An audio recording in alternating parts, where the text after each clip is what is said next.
two beloved legendary infantry commanders just got museum relics in Rise of Kingdoms. That is none other than Harald and Zenobia. So today we're going to take a look at these museum relics to see if they're good enough to make these commanders even a little bit relevant in the meta. Is it possible that we could use Harald or Zenobia in 2025? I mean, Zenobia was garrison meta for years. Surely there is something there, and with a new buff, maybe we can use these commanders. So let's talk about it. But first, what's going on, guys? Cheers. Now, later in the video, I'm also going to share with you guys who I think the next commanders are going to be to get a relic in Rise of Kingdoms, so make sure you stay tuned. But of course, as you guys know, I am a partnered creator with Rise of Kingdoms, which means they support a few videos on the channel every single month, just like this one. And if you guys want more Rise of Kingdoms content, consider subscribing to the channel and clicking the bell. We just hit 90,000 subscribers, which is actually insane. Thank you guys so much. Okay, now the first thing that I want to do here is go over the skills for Harald and Zenobia as a refresher, because I think a lot of us probably haven't looked too closely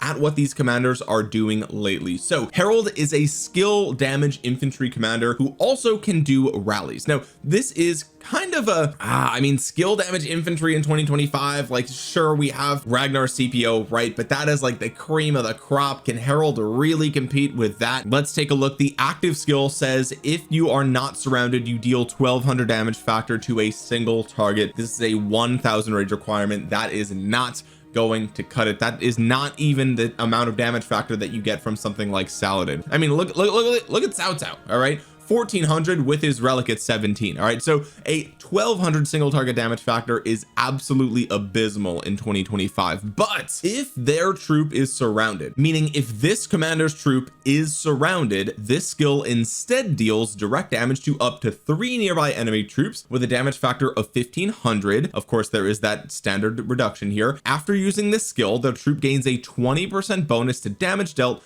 for 2 seconds. Okay, so that part of the skill is much better. The damage factor is higher. It is a 3 target AoE. You also gain a 20% bonus to all damage for 2 seconds. Very solid stuff. Now that bonus it's not very long. It's only 2 seconds, and as you guys know on the channel, if you've been watching for a while, anytime there's a 2-second buff, typically I don't find it very attractive. Usually I'm looking for 3 or more seconds. That's where things really start to get interesting here. So okay, if you're surrounded, you're going to deal a modest amount of AoE damage with a nice self buff. Second skill is when you're attacking a city or stronghold, you gain 10% attack. That is not enough attack in 2025. It's just not. Whenever you take damage, you have a 10% chance to reduce it by 30% with a 5-second cooldown. That's pretty nice. But if we take a look at the third skill, you gain 10% march speed and 30% attack. Really, in, you know, for infantry, it's nice that he has some march speed. This is the same base march speed that we see on Ragnar Prime, although Ragnar Prime has a chance of taking or vampire affecting the march speed of other armies, so he can be a little bit faster. 30% attack is nice. Whenever you use the berserker skill, your troop gains the following buff for 8 seconds. You lose 5% defense, but you gain 5% attack. You can stack up to 15 times, and it resets when you get another stack. So okay, now things are starting to get interesting. So what is the berserker skill? Well, that's the active skill. So anytime your active skill goes off, you're going to stack 5% attack, lose 5% defense, which means you can get up to 75% attack, but you lose 75% defense, which is kind of a huge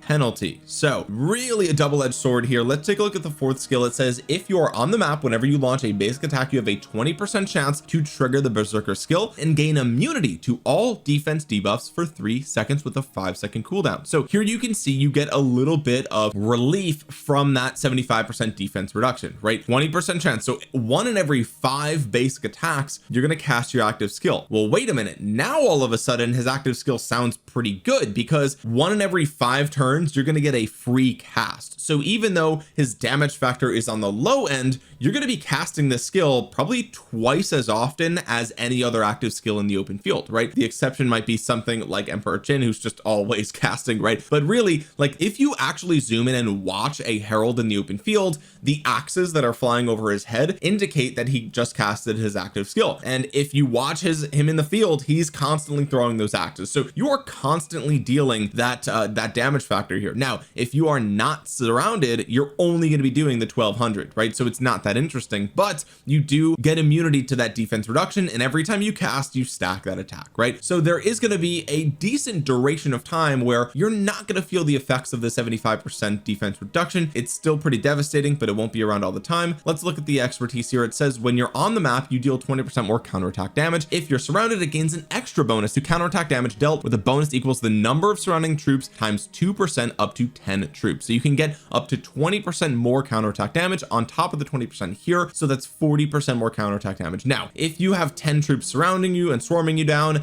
plus the fact that you're losing your own defense, you're dead. Okay, you're basically dead. But what Harald is really good at with this AoE and the constant triggering of the AoE and the counterattack damage is he is very prickly, and this is why he was kind of the grandfather of the sort of cheeseburger march. If you guys don't know what that is, cheeseburgering is when you pop out, you just jump right out of your city really quick, you attack something nearby, and then you run back to your city, right? You just, maybe you cast your active skill, then you run back, right? That is really what Harald has always been good at and what he got known for, especially behind other commanders that are either very tanky or very prickly themselves. So if we think about a commander such as Pakal, this was sort of the cheeseburgering march. If you didn't have Pakal, you would use Martel because he has a ton of defensive stats and a ton of counterattack damage as well. Both of those worked fantastic. So what we know about Harald is that he's very prickly. His damage factor is a little low these days, but he is casting a lot and he stacks a ridiculous amount of attack on top of the attack that he already has. So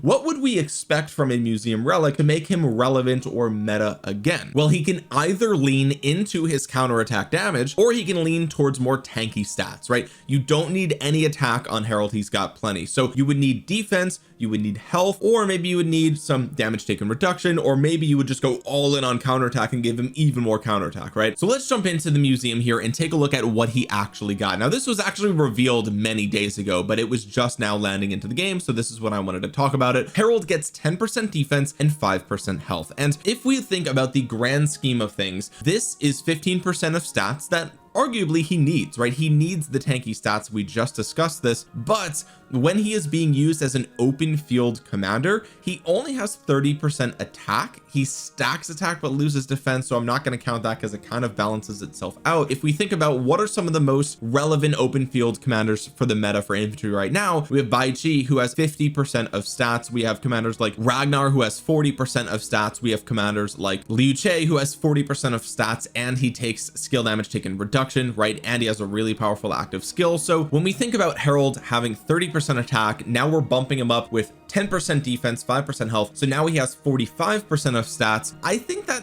I mean, arguably that is on par with other commanders that we see, right? We look at Bai Chi, he has 40% attack, 10% health. Well, Harald has 30% attack, 5% health, 10% defense. So from a pure stats perspective, I do think that this brings him up to on par with the meta, but everything else on his kit is not up to date, right? His active skill, even though he's going to cast it a lot of the times, if you're not being targeted, you're just constantly casting a 1200, right? So okay, let's argue that he casts this twice as often as everybody else's active skill. If you're not surrounded, that's, let's say, 2400 damage factor within a standard skill cycle. Okay, so 2400 to one target sounds good, but like Hua Jibing is hitting for 27 in a skill cycle, and he's and he'll also have a lower rage requirement for the portion in the beginning, right? So it's like when you put things into perspective, even though he's casting a ton, like it's just not enough in my opinion to make him relevant again. Is he going to be rally meta again? Probably not. Again, we're talking about a skill damage infantry commander. To give him 15% of stats, it kind of brings him up to par, like I said, in the stats department, but everything else he's still lacking. And so really this relic I don't think moves the needle for Harald very much. If you were one of the people that were still using him to cheeseburger, which by the way, I do still think you can cheeseburger with something like Harald and Martel. You would probably do Harald primary. I know a lot of people used to do Martel primary, but really the skill tree actually helps a lot here when it comes to damage output. If you're getting swarmed and you pop out, the defense tree is not going to save you. It's simply not. So you might as well go all in on your damage. I found back in the day when I would use this to cheeseburger, again, it seems counterintuitive, but the Harald primary was always outperforming the Martel primary. So if you are still using that as size of your cheeseburger march, then this is going to help, right? You're going to get 15% more tanky stats. It's something, right? It's not nothing, but at the end of the day, is this going to move the needle for Harald? I don't think it's going to move the needle for Harald whatsoever. Let's take a look at Zenobia and remind ourselves, what is she doing? She is an infantry, garrison, and support commander. Okay, her active skill when she's expertise says you heal one nearby allied or friendly troop with the lowest percentage of units remaining for a portion of their slightly wounded units with a healing factor of 300. That's not that relevant. If this commander is serving as a garrison commander, this skill will instead heal 2 troops. Okay, after 1 second, troops healed by this skill will recover another portion of slightly wounded units with a healing factor of 1100. Troops healed by the skill gain 50% health and 30% more damage for 2 seconds. So if she is in a garrison, then she is going to be healing herself, right? I mean, most of the time there's not going to be much nearby. You have a chance to heal something else, but really she's going to be healing herself. She is a friendly or allied troop to herself, so she has really a 1400 healing factor here and 50% health, 30% all damage for 2 seconds. So really tanky, decent all damage, small buff duration, and we have some healing. Second skill, if you're serving as a garrison, the garrison takes 15% less normal damage and deals 15% more normal damage. So this is actually a really nice skill, because we see, you know, things like cavalry are rallying with combo damage, right? And combo damage is effectively normal damage. It says this includes combo attack damage, right? So you're taking effectively 15% less normal damage from just the attacks, the white numbers, but also you're taking 15% less combo damage as well, which is really, really good. 15% more normal damage is also really nice, because those are your white numbers, but also this is smite damage. So if you pair her with somebody like Gorgo, you are now dealing 15% more smite damage with your Gorgo, which is very good. So second skill, actually quite solid, very relevant here. Third skill, 20% health, 20% attack, and you deal 10% more damage to rallied armies. This is, I would argue, again, very relevant, very, very good stats here, right? We're dealing a little bit of damage with the attack, we're pretty tanky with the health, and we get a bunch of health on the active skill. All in all, I would say this is solid. Let's move on to the fourth skill. It says if you're serving as a garrison commander, whenever the garrison launches a basic attack, it has a 10% chance to deal additional damage with a damage factor of 600 to the target every second for 3 seconds. All right, so now we finally have a little bit of damage factor here, right? We didn't have any damage factor on the active skill. Here we have some. It's only a 10% chance, but it is an 1800 damage factor to a single target. Now that is low, right? I mean, we're in a current meta where the rally commanders are dealing 2700. We have commanders like Tokugawa who deal 2400 to a single target, and that's guaranteed every time, right? And also we have a 5-second cooldown. So really you're probably only going to get this once every skill cycle, maybe once every 7 or 8 turns, right? But really this isn't gonna, you know, it doesn't compete with the current damage factor of the current meta. The only strategy that you could come up with here is maybe if you know, in the future, if we have a combo garrison for cavalry commanders, then maybe we will, you know, we can go into an artifact KVK and change Zenobia to be a cavalry commander,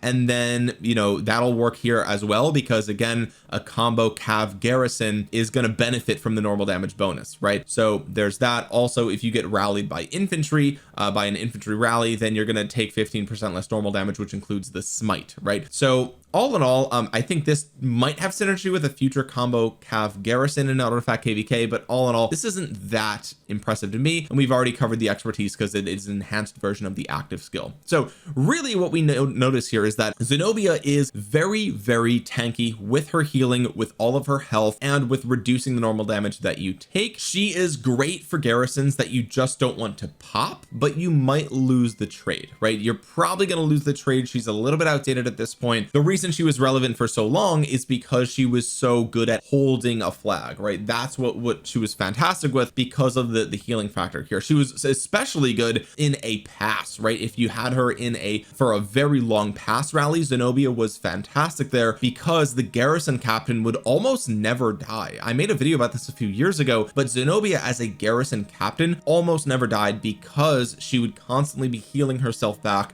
and she would always have like 300 units, right? The garrison captain would just stay at like 300 units remaining forever, right? I don't know if that's still the case, because the damage factor of rallies has gone up, and so it might be enough to just pop her right away, but that was what she was good at for so long. And also, one of the cool parts about the active of skill is that this health and all damage was universal, right? So it's not like it's 50% infantry health and 30% more damage for infantry. No, this is a universal buff to all troop types. This is universal. These stats here are attack, of course, but everything else on the kit doesn't really care.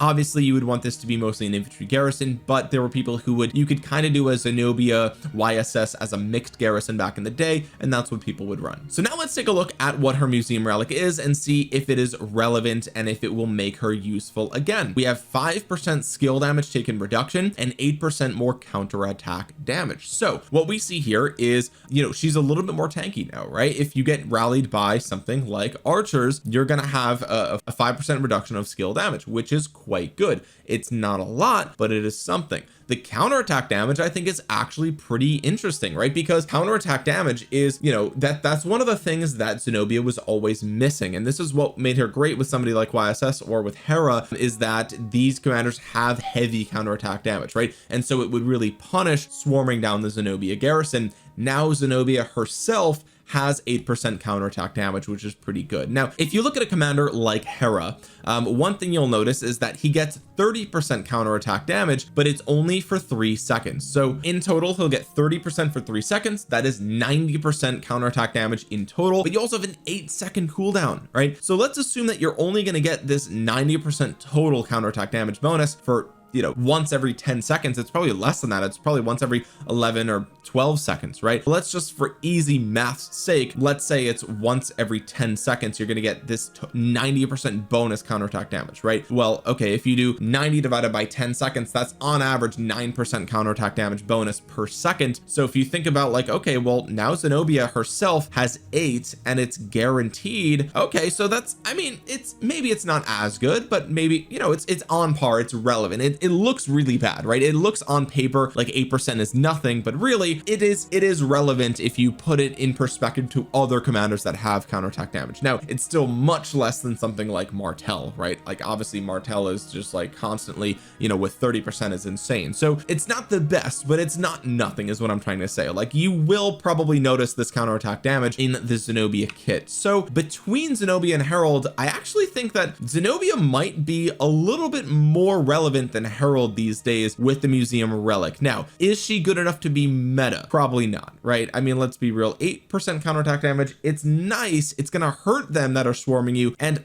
I mean, like I said, the cool part about Zenobia was that she could sustain, she could hold on, right? She was very tanky at holding a flag. Now she's gonna hurt you a little bit more for swarming her down when you'll inevitably have to do that, right? Which is really, really good. And she takes less skill damage. So if you're gonna be swarming her with skill damage commanders like your Ragnar Scipio, like I see people swarming flags with Hua, which is hilarious, but even Belisarius, right? They're all dealing skill damage. Obviously all of your archers are dealing skill damage, so now she's a little bit more tanky to boot. I think this relic is nice. Is it going to make her meta? We'll have to wait and see. Probably not, right? Probably not. I think we are beyond Zenobia. She just simply doesn't output enough damage even with that counterattack damage, but maybe there is a glimmer of hope for her in the future in a artifact KVK with a combo damage have garrison perhaps. So we'll have to keep our eye on Zenobia and see if she gains any amount of relevance now that she does have a relic that is okay, right? It does give her a little bit more damage that she desperately needed. So that's kind of my evaluation of these two commanders. And really the unfortunate part about the museum is that it's nice to get buffs for old commanders that we may have just kind of collecting dust, but when we get buffs that are not super relevant to the commanders, or maybe they're relevant but there's just not enough, it's like, well, what's the point in really buffing them anyway, right? That's kind of the position that I constantly find myself in here. Like Chandragupta getting 10% attack, 3% skill damage, like he needed so much more to be relevant. And like really you can go through here like Leo really, we still don't have a tier 2 for Leo. Like these need to be multiplied by 10 before people even consider using Leo, and I'm not even kidding. Like these are so irrelevant. And now that we have the commander swap event in the game, you can't even really make the argument that these are for new players anymore, right? Because originally the whole purpose of the museum was it would help bridge the gap between new players and older players, because new players would jump into the game and they would only have the season 1 commanders, maybe the season 2 commanders, and then they get to season of conquest and they have all these gold key commanders, they have all these legendary commanders that they invested in, and they're horrible compared to the new meta. And so the museum was supposed to bridge that gap a little bit, and for some commanders it does a good job, but realistically now new players are just swapping away their old commanders or their season 1 commanders or whatever, and they're getting their hands on Emperor Qin on day 1, they're getting their hands on Liu Che on day 1, or Zhuge Liang, or Bai Qi, or King Arthur, more likely, right? Like a King Arthur and a Emperor Qin swap, like if you walk away with those two commanders, you're Gucci, right? You're probably not going to use any of these commanders except maybe YSG with your Emperor Qin, right? And so, you know, it kind of muddies the water when it comes to the museum, and it's like, what even is this for anymore? Who is this for anymore? And why are the stats so low that, you know, like new players don't have Herald, right? The only people that have Herald are players who've been playing for years now, and new players aren't going to get Herald because he's just not good enough. So okay, this museum relic is for old players. That's who this is for, right? For returning players who quit the game and now they're coming back, and the last thing that they remember using was Herald, right? Okay, well now he's got a relic, but he's still not good enough. So it kind of like begs the question, like, you know, what's the point here? Maybe these stats should be bumped up so that way, you know, it adds a little bit of variety to the meta. It makes people question, maybe we should go back and invest in Herald, right? If Herald got, you know, 30% defense and 30% health here, we might be, you know, making a double take. We might be like, hey, wait a minute, right? Like, yeah, his damage factor is low, but like that's, you know, 30% health, 30% defense, 30% attack on his kit.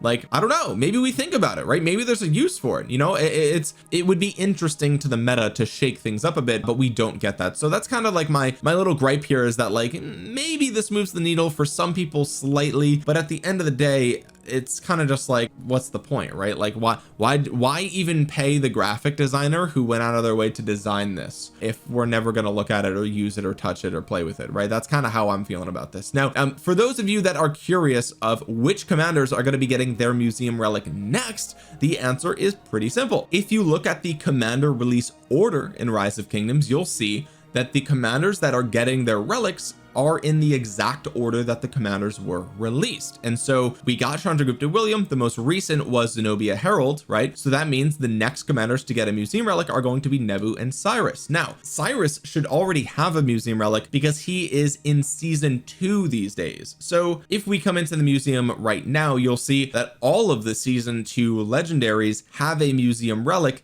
except for the ones that were flipped back to season 2, and that would be Cyrus, Chook, and Bertrand, right? So really we should be expecting Cyrus, Bertrand, and Chook to get museum relics regardless of when they are in the release window, but we can expect him maybe by the end of the year to have a relic. Who knows? After that, it's Moctezuma and Trajan. I'm not that excited about this. You guys can let me know about that in the comments below. Then we had Jadwiga and Zhang Yu. I think a Zhang Yu relic could be interesting if it's good enough, right? Zhang Yu was relevant for a very long time. Some people even to this day try to make him work because he has a lower rage requirement and he has a nice defense reduction and it's AoE for calves. It's something. I think Zhang Yu is the most interesting upcoming relic if they give him the stats that he really needs. He is such a squishy commander. I've always said this. I think if they gave him maybe like 15% defense, 15% health or something, maybe we can make Zhang Yu work. Beyond that, we have Pakal and Chook. These aren't that interesting to me. Again, Chook should already be getting one. Then we have a Mandatory and Gilgamesh, and really, like, I mean, you know, the next like year of museum relic releases is kind of boring in my opinion, right? Like none of these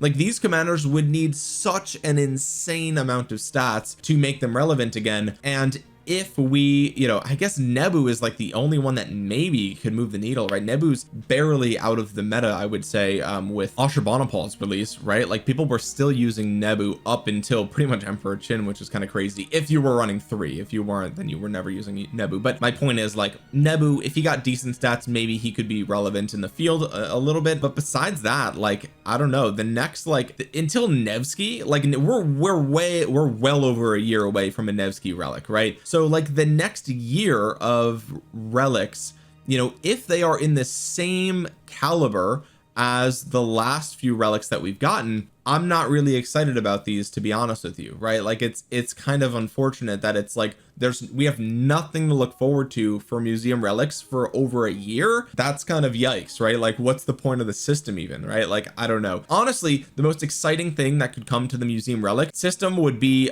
buffs for older relics, like a tier 2 or a tier 3 for older commanders, right? Like if Guan Yu gets a tier 2 upgrade or something of that nature, right? Alex maybe gets a tier 3 upgrade, then we're talking, right? But until then, there's not much excitement coming down the pipeline for the museum relic system if they're going to keep releasing, you know, very lukewarm, very irrelevant stats like this again, except maybe Zenobia's got something going on. Maybe, we'll see, but I doubt it. Anyway guys, that's gonna do it for today's video. Just a quick video going over some of the new changes to the museum. With that being said, if you made it to the end of the video, drop a thumbs up on it. It really helps out the channel a ton. It helps get this video out into the YouTube algorithm so other Rise of Kingdoms players might see it. Comment down below your thoughts on the museum relic system. What do you think about Zenobia and with Harald, and is there anything exciting coming up in the system that you care about? Let me know in the comment section below, and consider subscribing if you're new here. Click the bell to be notified the next time I upload a video. And with that being said guys, thank you so much for watching. This has been Omniarch. I will talk to you guys again soon. Peace.